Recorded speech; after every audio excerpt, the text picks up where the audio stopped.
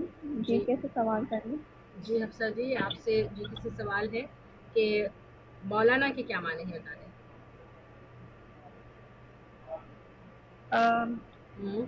مولانا کا معنی جو ایک عالم ہو, کافی پڑھا لکھا ہو دینی معلومات سے. جی جی جی تقریباً صحیح ہے. باقی آخری کال لے لیں ورنہ موقع ملتا تو بات کرتے ہیں. ہاں لے سکتے سرپرائز کال. السلام علیکم. وعلیکم السلام ورحمۃ اللہ. جی اعجاز الحق نصیر الدین. اعجاز الحق آپ سے ایک سوال کرتے ہیں ہم. آپ اسی سوال کو دہرا دیجیے گا. اور سوال یہ ہے کہ قطر چیریٹی نے ماہ رمضان کے آخری عشرے میں 10 راتوں 10 منصوبوں کا اعلان کیا ہے. اس کا کیا مقصد ہے؟ یعنی قطر چیریٹی نے 10 راتیں 10 منصوبے 10 راتیں 10 منصوبہ کیا ہے, اعلان تو کیا. اس کا مقصد یہ کہ مطلب آپ سرپرائز کالر ہیں. اگر آپ جواب دینا چاہتے ہیں دے دیں, اگر نہیں دینا چاہتے تو ہم سے پوچھ لیں, ہم جواب دے کے آپ کو. جی آپ سے پوچھنا چاہتا ہوں. اچھی بات ہے. اس کا مقصد یہ ہے کہ ان 10 راتوں میں جبکہ نبی صلی اللہ علیہ وسلم بہت زیادہ اللہ کی راہ میں خرچ کیا کرتے تھے, تو 10 پروجیکٹ ہیں, ہر رات کا ایک پروجیکٹ ہے. آپ اس میں جو اہل خیر حضرات ہیں وہ اس میں حصہ لیں اور ان پروجیکٹ کی تکمیل کے لیے اعانت فرمائیں. یہ ہے قطر چیریٹی کے اس آخری عشرے کے 10 پروجیکٹ یا 10 منصوبے. اجازت بھائی ذرا آپ لائن پہ ہیں نا؟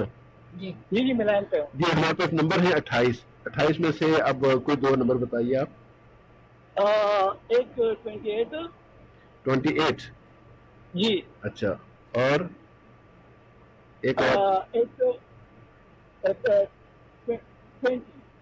20 جی. اچھی بات, بہت شکریہ آپ کو بھی. آپ خود 13 نمبر پہ تھے اور 28 نمبر یا 28 پہ ہے اسماء رحمان. اسماء رحمان آپ نے آج کا پہلا نام حاصل کیا. اور 20 نمبر پہ ہے محمد فیروز علی جمعراتی شاہ. محمد فیروز علی آج کا دوسرا نام آپ نے حاصل کیا. تو اس طرح پروگرام رمضان کوئز کا آج کا حلقہ اپنے اختتام کو پہنچا. آئی ڈی اور موبائل نمبر ہمیں ارسال کر دیجیے گا ramadanquiz@urduradio.qa پہ. اور اب عائشہ مجاہد اور سیف الرحمان کو کل تک کے لیے اجازت دیجیے. فی امان اللہ.